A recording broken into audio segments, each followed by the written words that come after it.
Welcome back everyone, I'm Setharoth, and today we are continuing our deep dive into the mod SpellResearch. As you can see, I'm going with a slightly different format today. With SpellResearch, the mod can be a bit overwhelming if you don't know what you're getting into, but again, that's what these guides are for. So I've been breaking down a number of ways to break up SpellResearch into kind of an easy mode, a medium difficulty mode, a hard mode, and then insane difficulty. And it all depends on the personal challenges you take as a player and which of these mods you actually bring into the game. So I thought it might be good to break it down, show you guys the load order that I'm using so you guys can see how exactly I put together SpellResearch, and also how you might tweak this if you wanted to make your playthrough more challenging or easier while still using SpellResearch. Now, we already got a taste of the easy start, which is what I called the bookworm start. That was earlier in this in my playlist, where you start at the Mages Guild.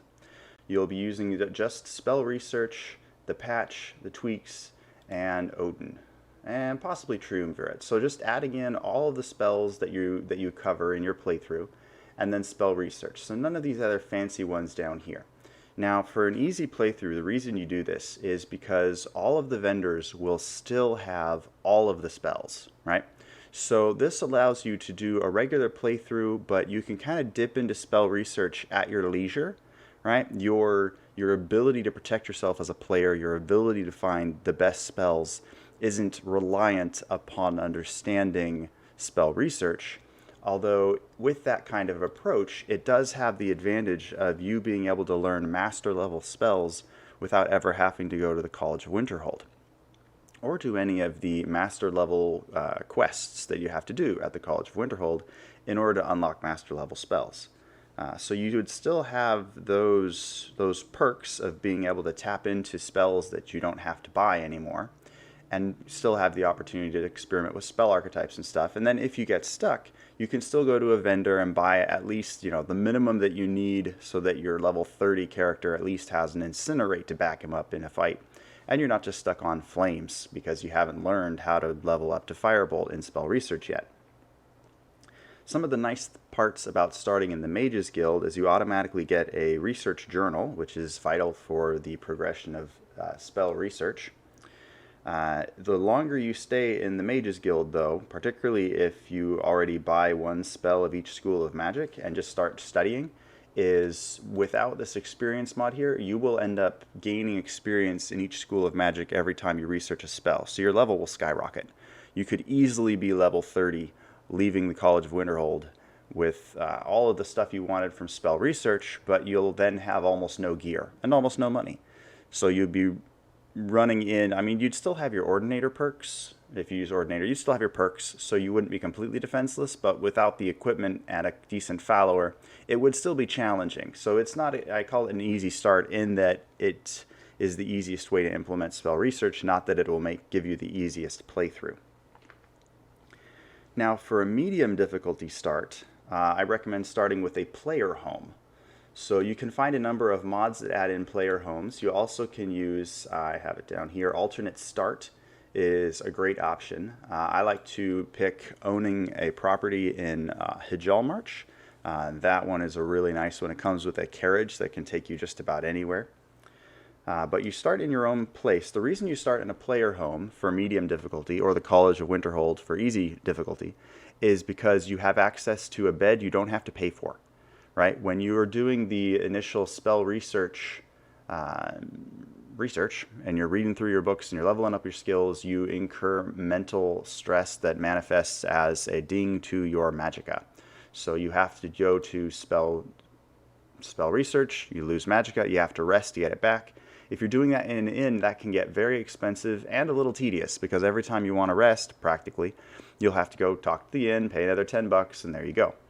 Now, if you're using another mod that makes inns more realistic so that they actually cost like 100 plus gold each time, that can be very expensive and very challenging. Now, with the medium start, I still recommend buying one spell in each school of magic, whether that's from Odin or Vanilla or even Triumvirate. The idea is if you start with a spell in each school of magic, it's much easier to learn more spells in those schools. With spell research, it can be tricky to jump from one school of magic to the next, right? So if all you have are destruction spells, it can be tricky to finally unlock an illusion spell so that you can finally gain research in illusion magic. And keep that in mind. So that brings us to what I call the hard start. Now we start getting into some of these other mods here. So we've got our regular spell research, and then for the hard start, first off, you won't start in a player home. That means you're going to have to either pay at an inn to rest, get up enough money to buy your own house, or you use campfire like I have here and build your own tent in which to rest. I like building your own tent because it makes you feel a little more self-sufficient. Another aspect of the hard start is you only use your starting spells. And a way to enforce that is you use this mod here, no spell tomes as loot or from vendors. So this will really change up the game because there will be some tomes to get through.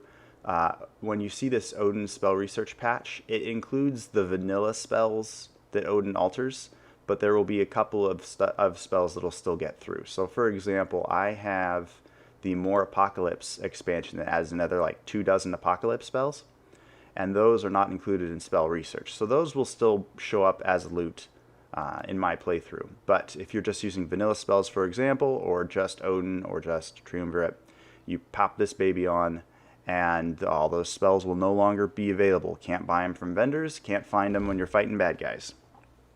This will push you to develop your spell research skills because it becomes your primary source of new spells. Keep in mind, if you're going to use no spell tomes as loot or from vendors, any spell tomes that are manually placed in Skyrim will still be available, right? It only affects random loot spawns. So if you go into Embershard Mine, you'll remember there's a spell tome for clairvoyance right in the first storage room in that dungeon. That is still there because it is hand placed there by the game. But if you're hunting bad guys and just chopping through bandits, you will never see a spell tome as loot unless it's from a mod that spell research wasn't able to catch. For example, More Apocalypse. Another reason this is considered a hard start, if you are just dropping in with no player home, you'll have to build your own research journal, which doesn't take a whole lot. I think it's a leather and 3 rolls of paper. But obviously you may have seen in my Hunter playthrough, you'll also need a quill, ink, and that kind of stuff to start developing theses. And quills can be kind of tricky to find. So for your hard start, you're kind of looking at a bit of a scavenger hunt. You'll need to build a tent or just rest at an inn all the time. You'll need to build a research journal and find a quill and some ink so that you can start progressing in spell research. And no spell tomes as loot or from vendors. I find it a little more immersive because we learn a lot that the Nord culture doesn't really embrace magic very much. But if magic was as easy as just going to the local rep at the hold and buying a fireball spell, I feel like it'd be a lot more common. So the fact that you suddenly make them a lot rarer and harder to find makes more sense to me as to why the Nords might not feel like that was really worth their time. Last but not least, I have what I consider the insane difficulty start. So with the insane start, this is where things get fun. So we can add in more valuable spell tomes, which makes all of those rare spell tomes that you almost never find, now they're worth a lot of gold. So when you find that occasional spell tome that has been hand placed in Skyrim, you have to choose whether or not that is a spell you're willing to learn and absorb into spell research, or if it's something you'd rather sell and use to buy a house. Like that, it can make spell tomes quite expensive, especially at expert and master level. Keep in mind, with spell research, you can also create your own tomes. So when you combine that with more valuable spell tomes, you end up creating a scribe, in essence, that can create a very rare magical product that can be sold. So you can actually use spell research to fund your character playthrough, especially if you include more valuable spell tomes. And you can throw that into, you know, like an easy difficulty playthrough or a medium difficulty playthrough as you like. The real pièce de résistance is the addition of this mod, Experience. You may have seen this in my Treasure Hunter playthrough. Experience will separate the progression of your character's abilities from your progression in level. Your character will only gain leveling experience when they, complete a quest, meet new locations, and I think there's a couple of items that when crafting give you experience, if I'm not mistaken. But that'll be the only way that you'll level up, which means that when you're doing spell research and you're going through your destruction spells and you're researching and you get your destruction up to level 50, that doesn't affect your character level at all. And there's pros and cons to that, because it keeps your level low, but your skills can still go up. So it's a really interesting balance to the game to kind of help you enjoy the journey more than just quickly trying to power level out the best gear you can find. But if you're going to try spell research on insane difficulty, I also recommend going for a pure mage, right? So no armor. And you'll always be resting in your tent. So you have to scavenge or collect the ingredients necessary to make your own tent, and that's where you will rest. A no followers order might also raise the difficulty a bit for spell research, because you will be a squishy mage, and you will be desperate to learn as many spells as possible through spell research, lest you die. So that's kind of a taste of some of the combinations of these mods that you can use depending on what kind of difficulty you're looking for, what kind of playthrough you're looking for in spell research. Also, another option you can use for spell research is look for what I call a half caster build. So if you've got a character that already is like an archer or a melee fighter, you can grab spell research and then kind of in your free time research however many schools of magic you want. That way your character at least can still progress in the game, fight bad guys, do all the main quests without necessarily being trapped behind a flame spell because you haven't figured out how to learn Firebolt yet. So that is another option to keep in mind. I hope you guys are having a wonderful day. This is everything I could think of to give you guys kind of a taste of what spell research would look like both in your load order. You can see I've got it pretty low down, and then I run it through loot. So as far as where it goes in my load order, it's pretty close to the top because it puts some pretty major changes into the system in that it adds in an entire new way to do magic. We can look down at my patches real quick and see I have not had to do any patches for spell research. I had to do one for Fenderix, but I don't think that had to do with spell research. I think that was a location bug that I had to fix. And yeah, so it fit into my load order without a whole lot of trouble. It can be a little glitchy when you're using the alchemy stuff, but I beat that in my in the alchemy deep dive. I cover how to overcome that. So that's just an idea for how you could potentially apply spell research to a playthrough, depending on how difficult you want the playthrough to be and how deeply you wanted to dive into spell research.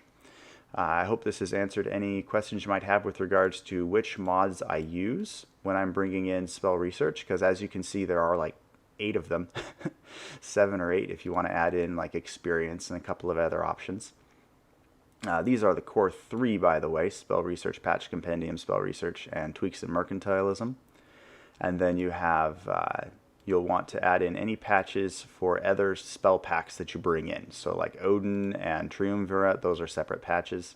I believe in the patch compendium for spell research, it already covers, like it's already baked in with compatibility for Apocalypse as well as Fenderix.